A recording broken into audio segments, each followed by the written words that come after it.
Sebelum ceritanya dimulai, silahkan tulis di kolom komentar dari daerah mana saja teman-teman yang menonton cerita ini.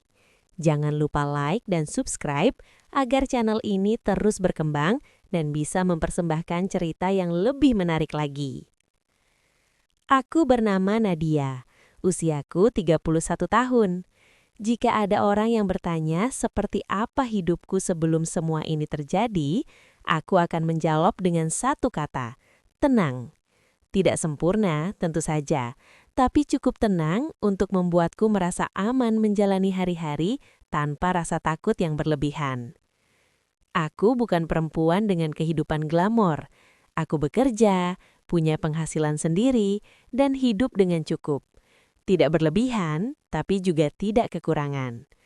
Aku tinggal sendiri di sebuah rumah kecil yang kuanggap sebagai ruang aman, tempat aku bisa menjadi diriku sendiri tanpa perlu berpura-pura. Aku tidak bergantung pada siapapun, dan sejujurnya aku bangga dengan hal itu. Setiap pagi aku bangun dengan rutinitas yang hampir selalu sama. Menyeduh kopi, membuka jendela, membiarkan cahaya matahari masuk, lalu bersiap berangkat kerja. Aku mengemudi sendiri, mendengarkan musik favorit, kadang podcast, kadang hanya membiarkan pikiranku melayang mengikuti jalanan yang kulalui. Hidupku terasa sederhana tapi stabil. Aku tidak merasa punya musuh. Aku tidak merasa sedang dikejar masalah besar. Aku bahkan merasa cukup bersyukur. Itulah mengapa aku tidak langsung menyadari ketika ketenangan itu mulai retak. Namun, kebetulan-kebetulan itu terjadi terlalu sering. Ada hari di mana aku sengaja mengubah rute pulang. Jalan memutar, bukan jalur yang biasa kugunakan. Entah mengapa aku merasa ingin menguji perasaanku sendiri. Tapi perasaan itu tidak hilang. Aku tetap merasa seperti diawasi. Bukan dengan cara yang dramatis seperti di film-film, tapi dengan cara yang halus dan menyesakan. Aku mulai memperhatikan hal-hal kecil. Saat parkir di kantor, aku merasa mobilku terlihat sama, tapi ada sesuatu yang berbeda. Aku tidak tahu apa. Hanya perasaan ganjil yang membuat dadaku terasa sedikit sesak. Kadang terdengar bunyi kecil dari bawah mobil, seperti sesuatu yang bergeser. Bunyi itu tidak keras, tapi cukup untuk membuatku menoleh. Aku kembali menyalahkan pikiranku sendiri. Mobil bisa saja berbunyi karena usia, karena jalanan, karena apapun. Aku tidak ingin menjadi perempuan yang terlalu paranoid. Namun, ada satu hal lagi yang mulai menggangguku. Ponselku. Baterainya terasa jauh lebih cepat habis saat aku berada di dalam mobil. Awalnya aku mengira itu karena aku sering menggunakan navigasi atau mendengarkan musik streaming. Tapi bahkan ketika aku tidak membuka apapun, baterai itu tetap terkuras lebih cepat dari biasanya. Anehnya, begitu aku sampai di kantor atau di rumah, konsumsi baterai kembali normal. Aku mencoba mengganti charger, mengganti kabel, bahkan sempat berpikir ponselku sudah waktunya diganti. Tapi ada suara kecil di dalam kepalaku yang terus berbisik. Ini bukan soal ponsel. Aku mulai merasa cemas, tapi aku tidak menunjukkannya pada siapapun. Aku tipe orang yang lebih suka menyelesaikan kegelisahan sendiri. Aku menenangkan diriku dengan logika. Aku berkata pada diriku sendiri bahwa aku hidup sendiri, tidak memiliki konflik besar dengan siapapun, tidak sedang terlibat masalah hukum, tidak punya hutang, tidak punya musuh. Siapa yang mau mengawasiku? Aku bukan orang penting. Aku bukan siapa-siapa. Lingkungan di sekitarku pun tampak normal. Tetangga seperti biasa. Rekan kerja tidak berubah. Tidak ada pesan ancaman, tidak ada panggilan aneh, tidak ada seseorang yang mencoba mendekatiku secara mencurigakan. Semua tampak baik-baik saja. Dan justru itulah yang membuat perasaan ini semakin menggangguku. Ada malam-malam di mana aku terbangun dan merasa jantungku berdetak lebih cepat dari biasanya. Tidak karena mimpi buruk, tapi karena rasa tidak nyaman yang sulit dijelaskan. Aku duduk di tepi tempat tidur, menarik napas panjang, mencoba menenangkan diri. Aku berkata pada diriku sendiri bahwa ini hanya kecemasan, hanya kelelahan. Tapi firasat itu tidak pergi. Setiap kali aku masuk ke mobil, perasaan itu muncul lagi. Seperti ada mata tak terlihat yang memperhatikanku. Seperti ada sesuatu yang ikut bergerak bersamaku, kemanapun aku pergi. Aku mulai mematikan musik dan hanya mendengarkan suara mesin, berharap bisa menangkap sesuatu yang masuk akal. Kadang aku merasa bodoh. Aku perempuan dewasa, berusia 31 tahun, dengan hidup yang stabil. Aku seharusnya tidak dikendalikan oleh perasaan yang bahkan tidak bisa kubuktikan. Namun ada satu konflik besar di dalam diriku, antara logika dan firasat. Logikaku berkata bahwa semua ini hanyalah kebetulan, kecemasan, mungkin akibat stres kerja. Tapi firasat itu berkata sebaliknya. Dan firasat itu semakin keras setiap hari. Aku mulai memperhatikan mobilku dengan lebih teliti. Aku berjalan mengelilinginya sebelum masuk. Aku memperhatikan kolongnya, meski aku tidak benar-benar tahu apa yang kucari. Aku membuka bagasi, memeriksa sudut-sudut yang jarang kulihat. Tidak ada yang tampak aneh, tidak ada yang terlihat mencurigakan. Tapi perasaan itu tetap ada. Suatu sore, setelah pulang kerja dengan kepala penuh dan hati yang gelisah, aku duduk di dalam mobil lebih lama dari biasanya. Mesin sudah mati, tapi aku belum ingin turun. Aku memegang setir dengan kedua tangan, menatap lurus ke depan, dan akhirnya mengakui pada diriku sendiri satu hal yang selama ini kutolak. Aku tidak merasa aman. Dan untuk pertama kalinya, aku memutuskan untuk tidak lagi mengabaikan perasaan itu. Aku keluar dari mobil, masuk ke rumah, dan mengambil senter kecil dari laci. Jantungku berdetak lebih cepat saat aku kembali ke garasi. Ada rasa takut yang samar, tapi juga tekad. Jika ini hanya perasaanku saja, aku ingin membuktikannya. Aku ingin menertawakan diriku sendiri setelah ini selesai. Aku berjongkok perlahan dan menyorotkan senter ke bagian bawah mobil. Debu, bayangan, dan komponen yang tidak kumengerti. Aku menggeser posisi, menyorot lebih dalam, mencoba melihat setiap sudut. Aku tidak tahu apa yang akan kutemukan. Aku bahkan tidak yakin akan menemukan apapun. Tapi aku tahu satu hal dengan pasti. Keputusan kecil untuk memeriksa mobilku sendiri malam itu adalah awal dari perubahan terbesar dalam hidupku. Pagi itu aku bangun dengan perasaan yang masih sama seperti malam sebelumnya. Gelisah. Tidurku tidak nyenyak dan kepalaku terasa berat, seolah pikiranku bekerja sepanjang malam tanpa henti. Aku menatap langit-langit kamar beberapa detik, lalu menarik nafas panjang. Ada bagian dari diriku yang ingin berpura-pura semuanya baik-baik saja dan melanjutkan hidup seperti biasa. Tapi ada bagian lain yang sudah tidak bisa lagi diabaikan. Perasaan itu belum pergi. Aku bangkit dari tempat tidur, menyeduh kopi seperti biasa, tapi kali ini rasanya pahit. Tanganku gemetar sedikit saat memegang cangkir. Aku mencoba menertawakan diri sendiri. "Nadia, kamu cuma capek," gumamku pelan. Tapi bahkan suaraku sendiri terdengar tidak meyakinkan. Hari itu aku memutuskan untuk benar-benar membersihkan mobil. Bukan karena mobilnya kotor, tapi karena aku butuh alasan rasional untuk memeriksanya lebih teliti. Aku tidak ingin merasa seperti orang paranoid yang mencari sesuatu yang mungkin tidak ada. Jadi aku meyakinkan diriku bahwa ini hanya kegiatan biasa, iseng, membersihkan mobil di hari libur. Aku memarkir mobil di halaman, membuka semua pintu, dan mulai dari hal-hal sederhana. Mengeluarkan sampah kecil di laci, menyeka dashboard, membersihkan karpet. Semua terlihat normal. Terlalu normal. Hampir membuatku merasa lega. Tapi saat aku jongkok untuk membersihkan bagian bawah jok belakang, tanganku menyentuh sesuatu yang tidak seharusnya ada di sana. Benda kecil, keras, tidak menyatu dengan interior mobil. Aku berhenti bergerak. Aku menarik tanganku perlahan dan menyorotkan senter kecil yang masih kupegang sejak malam sebelumnya. Cahaya itu jatuh tepat ke sebuah benda hitam kecil yang menempel rapi di rangka bawah jok. Bukan kotoran, bukan bagian dari mobil. Dan yang paling membuat bulu kuduku merinding, benda itu tampak dipasang dengan sengaja. Aku menatapnya lama, terlalu lama. Otakku seperti menolak memproses apa yang kulihat. Ada detik-detik hening di mana aku berharap ini hanya aksesori mobil yang lupa ku ketahui. Tapi, semakin aku melihatnya, semakin jelas bahwa aku belum pernah melihat benda itu sebelumnya. Jantungku mulai berdegup lebih kencang. Aku menyentuhnya pelan, lalu menarik tanganku lagi seolah benda itu panas. Tanganku mulai gemetar. Napasku terasa pendek.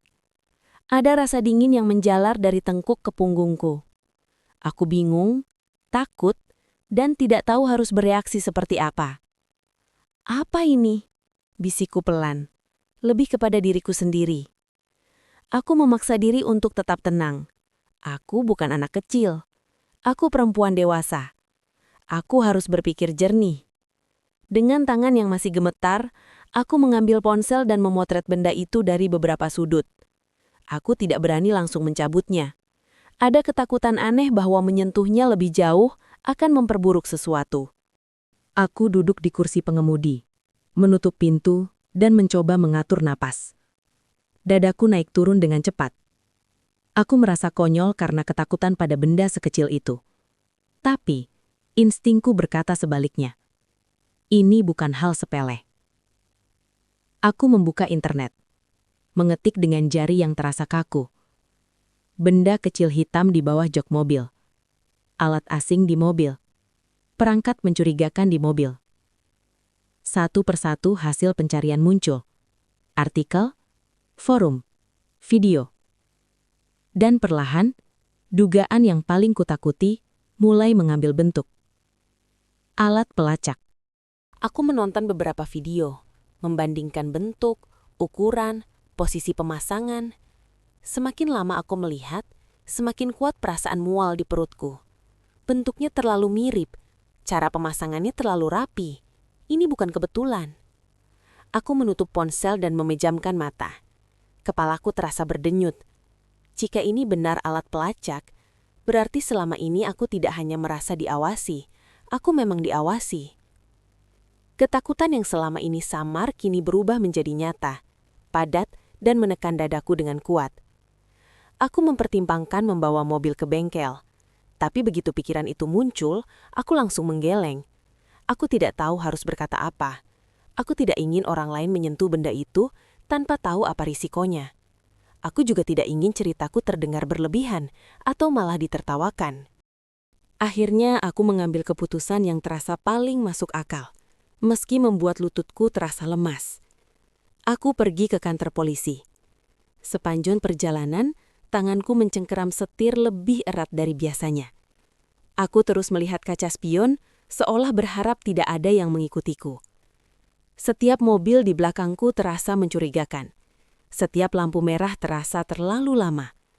Aku merasa telanjang, seolah semua orang bisa melihat ketakutanku.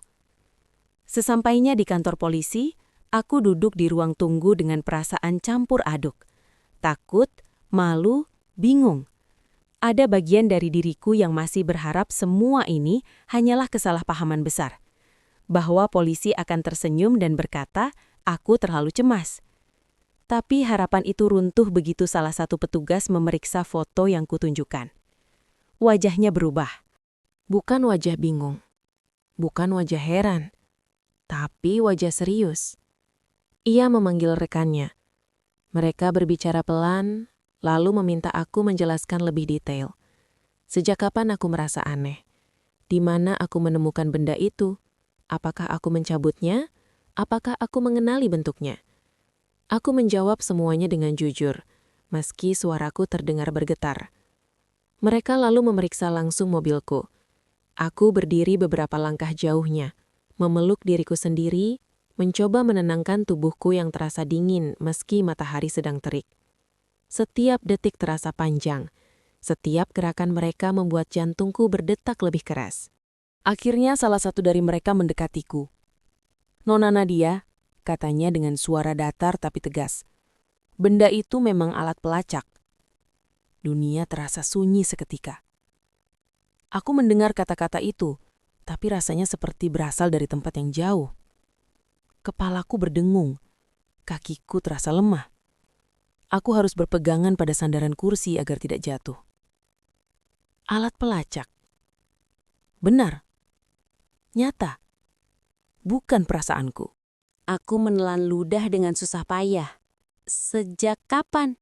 Tanyaku pelan, hampir seperti berbisik. Kami perlu menyelidiki lebih lanjut untuk memastikan, jawabnya. Tapi yang jelas, ini bukan alat sembarangan. Panik mulai merambat naik dari perut ke dadaku. Siapa yang memasangnya? Kapan? Berapa lama aku diawasi? Setiap pertanyaan terasa seperti pisau kecil yang menusuk satu persatu. Aku merasa terancam dengan cara yang belum pernah kurasakan sebelumnya. Bukan ancaman yang terlihat, tapi yang diam-diam mengikuti setiap langkahku. Polisi menyarankan agar aku tidak mencabut alat itu sendiri dan menyerahkan penanganannya pada mereka. Mereka mengatakan akan melakukan penyelidikan lebih lanjut, termasuk menelusuri asal alat tersebut. Salah satu dari mereka menatapku dengan serius, lalu berkata kalimat yang membuat darahku terasa membeku. Alat seperti ini tidak murah, Nona. Biasanya dipasang oleh orang yang punya akses dekat dan mengenal kebiasaan pemilik mobil. Orang yang sangat mengenalku. Kata-kata itu terus bergema di kepalaku saat aku keluar dari kantor polisi. Langit terasa lebih kelabu meski matahari masih bersinar. Dunia di sekitarku tidak berubah, tapi hidupku jelas sudah tidak sama lagi. Aku tidak lagi hanya takut pada benda kecil itu. Aku takut pada satu kenyataan yang mula terbentuk dengan jelas. Bahwa orang yang memasang alat itu bukan orang asing, dan bahwa bahaya terbesarnya mungkin datang dari seseorang yang selama ini ada lebih dekat denganku daripada yang pernah kubayangkan. Sejak hari itu, hidupku seperti terbelah menjadi dua bagian. Ada Nadia sebelum aku menemukan benda kecil itu, dan ada Nadia yang sekarang, yang tidak lagi bisa merasa aman bahkan di dalam pikirannya sendiri. Aku masih bekerja, masih menjalani rutinitas, masih tersenyum pada orang-orang di sekitarku, tapi di dalam kepala ada satu pertanyaan yang berputar tanpa henti. Siapa? Aku mencoba mengingat kembali hidupku, satu persatu. Seperti membuka album foto lama yang penuh kenangan bercampur debu. Aku memaksa diriku duduk tenang di rumah malam itu, menutup ponsel, dan hanya berpikir. Tidak menangis, tidak panik, hanya mengingat. Mantan? Keluarga? Teman dekat? Nama-nama itu muncul silih berganti, seperti bayangan yang saling tumpang tindih. Beberapa terasa mungkin, beberapa terasa mustahil. Tapi setelah apa yang kudengar dari polisi, aku tidak lagi berani menyingkirkan kemungkinan hanya karena perasaan. Aku hidup sendiri. Mobilku sering kupakai sendiri. Tapi bukan berarti tidak ada orang lain yang pernah memegangnya. Aku teringat mantanku. Hubungan kami berakhir tidak baik, tapi juga tidak dramatis. Setidaknya begitu yang selalu kukatakan pada diriku sendiri. Kami putus 2 tahun lalu. Ia sempat sulit menerima, tapi akhirnya menghilang dari hidupku.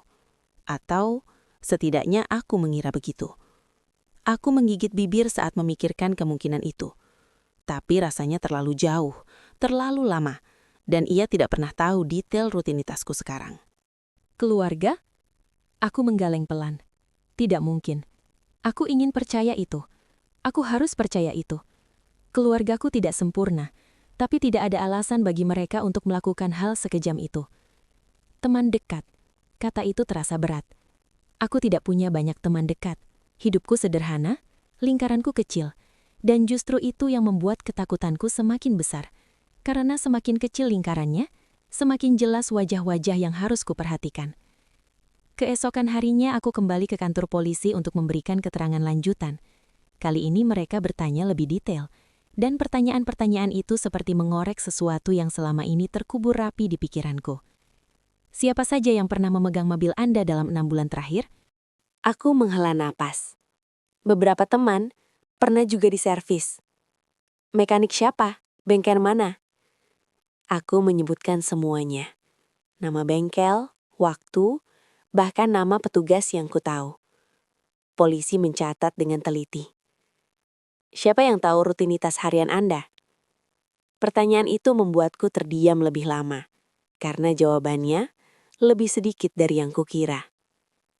Aku menyebutkan beberapa nama, Tapi saat menyebut satu nama tertentu, lidahku terasa berat. Seolah tubuhku sendiri menolak mengucapkannya. Nama itu kembali muncul di kepalaku sepanjang hari. Awalnya samar, lalu semakin jelas, terlalu sering, terlalu konsisten. Setiap kali aku memikirkan siapa yang tahu kemana aku pergi, jam berapa aku keluar rumah, jalan mana yang sering kupilih, nama itu selalu ada di sana. Aku tidak ingin mempercayainya.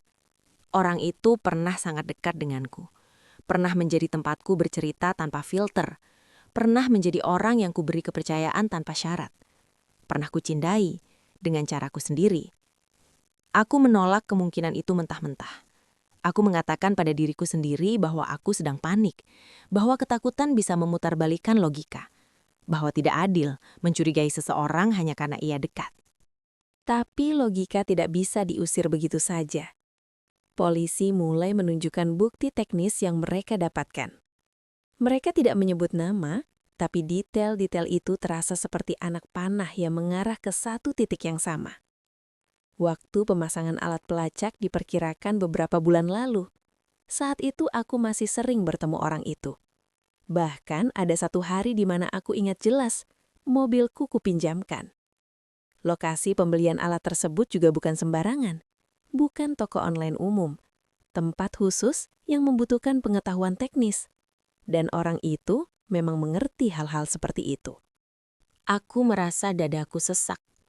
Seolah udara di ruangan itu menipis. Aku duduk di sana, mendengarkan penjelasan polisi.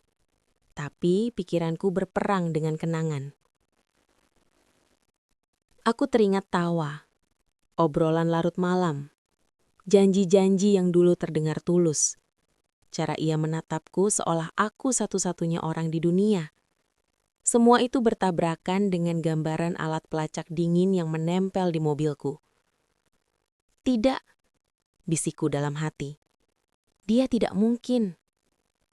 Tapi perasaan tidak pernah bisa menjadi bukti. Dan kenangan tidak bisa menghapus fakta. Aku mulai merasa dikhianati dengan cara yang paling sunyi. Tidak ada teriakan, tidak ada pertengkaran.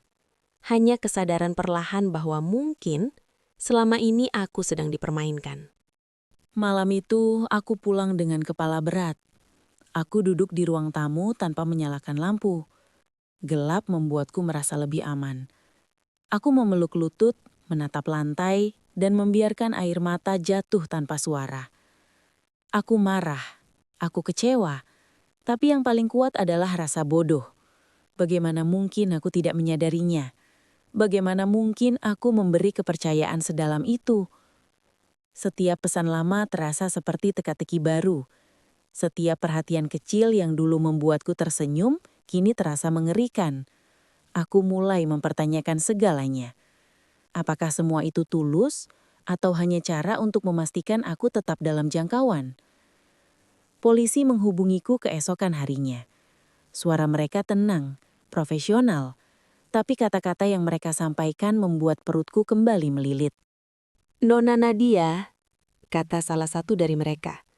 Berdasarkan data yang kami kumpulkan sejauh ini, pelaku kemungkinan besar adalah seseorang yang sangat dekat dengan Anda.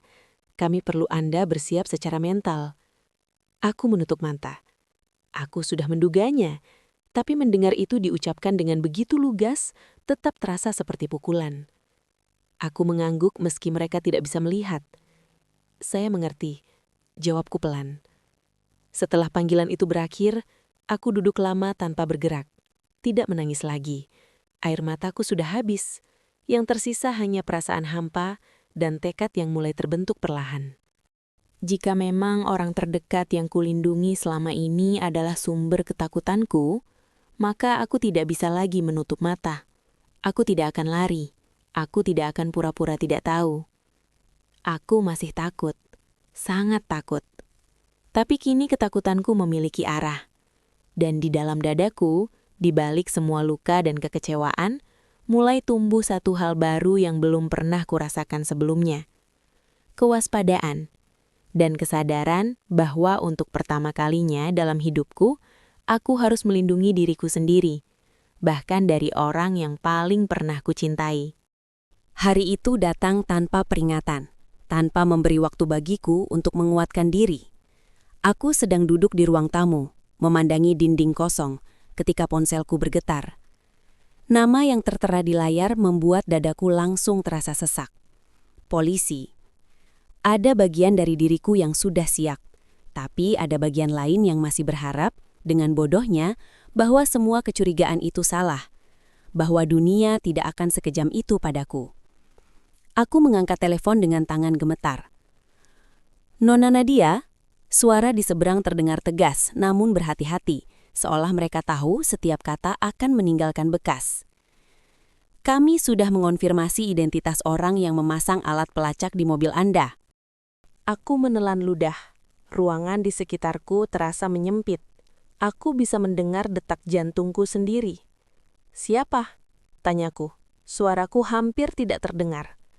Ada jeda, sangat singkat, tapi cukup untuk membuat dunia terasa berhenti. Lalu nama itu disebut. Aku tidak berteriak, tidak menangis. Aku hanya terdiam, menatap satu titik di lantai, sementara suara itu bergema di kepalaku berulang-ulang. Nama yang pernah begitu akrab, nama yang dulu sering kusebut dengan senyum, nama orang yang pernah kuberi tempat paling aman di hidupku. Rasanya seperti ada sesuatu yang runtuh di dalam diriku. Bukan meledak, tapi ambruk perlahan, sunyi dan menyakitkan. Orang itu memang pernah ada sangat dekat denganku. Pernah menjadi tempatku pulang saat dunia terasa berat. Pernah menjadi orang yang kukira paling mengerti diriku. Aku mempercayainya tanpa syarat, tanpa kecurigaan, tanpa perlindungan. Dan justru dari sanalah bahaya itu datang. Polisi menjelaskan semuanya dengan suara datar, profesional. Api setiap kalimat terasa seperti pisau yang mengiris lapisan demi lapisan kenanganku. Motifnya bukan uang, bukan balas dendam, bukan pula kebencian. Obsesi, keinginan untuk mengontrol, ketidakmauan melepaskan.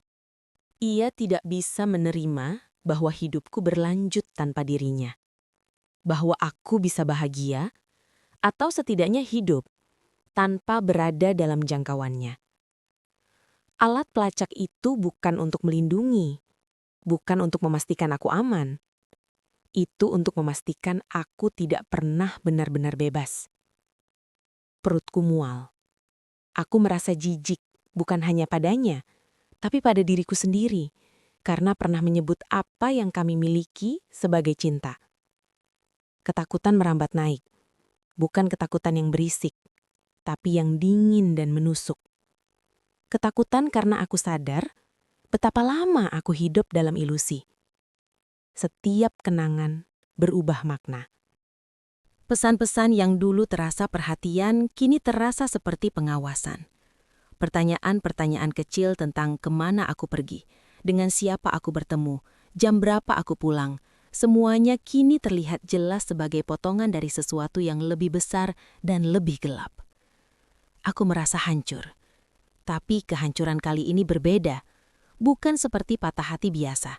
Ini seperti kehilangan kepercayaan pada naluriku sendiri, pada kemampuanku menilai orang, pada kenyataan bahwa aku tidak melihat tanda-tandanya lebih awal.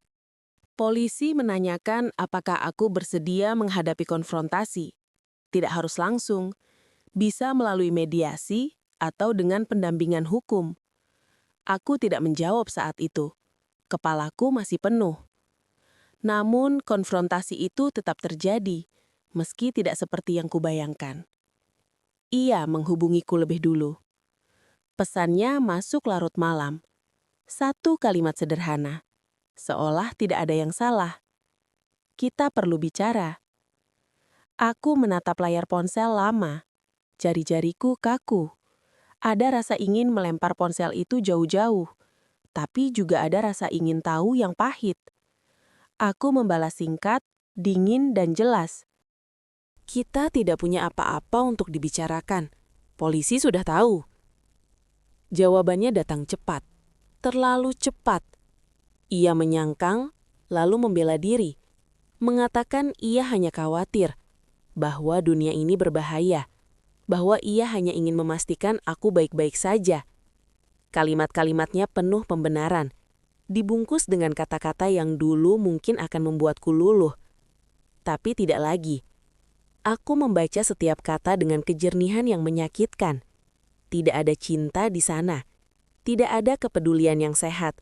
Yang ada hanyalah keinginan untuk memiliki, untuk mengontrol, untuk tidak kehilangan kendali. Itu bukan cinta. Itu pengawasan. Aku membalas satu kali lagi, dan itu menjadi pesan terakhirku padanya. Aku menulis dengan tangan yang masih bergetar, tapi pikiranku sudah bulat.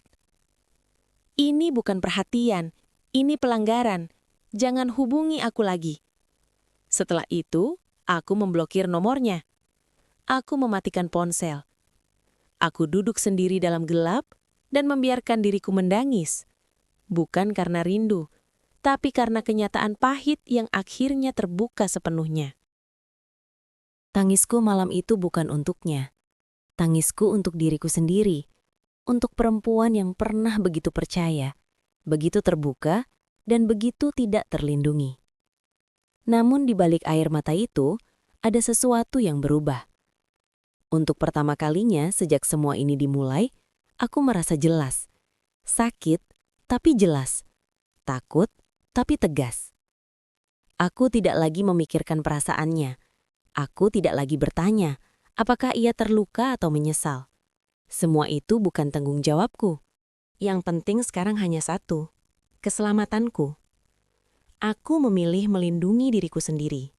Dengan sepenuh hati, tanpa rasa bersalah, tanpa kompromi.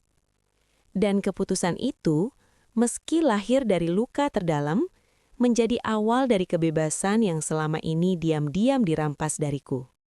Hari-hari setelah kebenaran itu terungkap tidak langsung menjadi lebih mudah.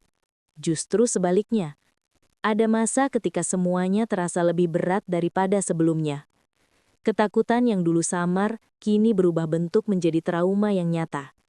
Aku tidak lagi merasa diawasi, tapi bayangannya masih tertinggal di kepalaku. Setiap suara kecil, setiap langkah di belakangku, setiap getaran ponsel membuat tubuhku menegang tanpa sadar. Proses hukum berjalan pelan, tapi pasti. Aku harus bolak-balik memberikan keterangan, mengulang cerita yang sama, membuka luka yang belum sempat mengering. Setiap kali menyebut namanya, dadaku terasa sesak. Bukan karena rindu, tapi karena jijik dan marah pada kenyataan bahwa orang yang pernah kupercaya bisa melakukan hal sejauh itu. Ada malam-malam ketika aku terbangun dengan napas tersengal. Ada pagi-pagi ketika aku duduk lama di dalam mobil, tangan disetir tapi tak sanggup menyalakan mesin. Aku sempat bertanya dalam hati, apakah aku akan selalu hidup seperti ini? Apakah rasa aman itu bisa kembali? Aku tidak berpura-pura kuat. Aku lelah. Aku takut. Aku rapuh. Tapi aku tidak menyerah. Aku mulai belajar hidup berdampingan dengan trauma itu, bukan melawannya dengan paksa. Aku menemui profesional, belajar memahami reaksiku sendiri, belajar bahwa ketakutan ini bukan kelemahan. Ini adalah respons tubuhku yang sedang berusaha melindungiku. Untuk pertama kalinya, aku berhenti menyalahkan diri sendiri. Perlahan, dukungan mulai datang dari arah yang tidak kuduga. Teman lama yang dulu hanya sesekali menyapaku, kini hadir dengan tulus. Keluargaku, yang mungkin tidak tahu detail semuanya, tetap memelukku tanpa bertanya terlalu banyak. Mereka tidak memintaku kuat. Mereka hanya ada. Dan itu lebih dari cukup. Aku juga belajar memutus ikatan yang selama ini mengikatku, bukan hanya secara fisik, tapi emosional dan mental. Aku berhenti membuka pesan lama. Aku berhenti bertanya kenapa aku, dan mulai bertanya apa yang bisa kulakukan sekarang. Aku berhenti memberi ruang pada rasa bersalah yang bukan milikku. Aku belajar mempercayai intuisi lagi, pelan-pelan, dengan hati-hati. Aku belajar bahwa perasaan tidak nyaman itu penting, bahwa firasat bukan sesuatu yang harus ditekan demi terlihat rasional. Aku belajar melindungi diriku sendiri tanpa merasa egois. Hidupku tidak kembali seperti dulu, dan aku tidak menginginkannya kembali seperti dulu. Kini aku lebih berhati-hati, tapi juga lebih jujur pada diriku sendiri.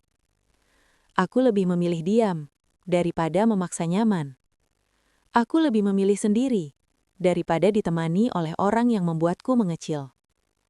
Aku tidak lagi merasa perlu menjelaskan batasanku pada semua orang. Ada hari-hari ketika aku masih merasa takut. Tapi kini aku tahu, takut tidak berarti lemah. Takut berarti aku hidup, aku sadar, dan aku memilih untuk tetap berdiri. Dalam proses hukum itu, aku melihatnya sekali lagi. Bukan sebagai orang yang pernah kucintai, tapi sebagai seseorang yang kehilangan kendali atas hidupnya sendiri. Wajahnya tidak lagi membawa kuasa apapun atas diriku. Dan saat itu aku sadar, kemenangan sejati bukan ketika orang lain jatuh, tapi ketika mereka tidak lagi punya kuasa atas hatimu. Aku selamat. Aku tidak gila. Aku tidak berlebihan. Aku pernah diawasi tanpa izin, dilanggar tanpa persetujuan, dan dikhianati oleh orang terdekat. Tapi aku juga bertahan. Aku memilih hidup. Aku memilih melangkah maju meski dengan lutut gemetar. Kini, saat aku menyetir mobilku, aku merasa kembali hadir di tubuhku sendiri. Setiap jalan yang kulewati adalah pilihanku. Setiap tujuan adalah kehendakku. Tidak ada lagi bayangan yang mengintai dari balik kursi atau sudut pikiranku. Duniaku memang sempat runtuh, retak, berantakan. Tapi aku tidak terkubur di bawahnya. Aku berdiri di atas reruntuhannya. Dan untuk pertama kalinya setelah sekian lama, hidupku kembali sepenuhnya menjadi milikku.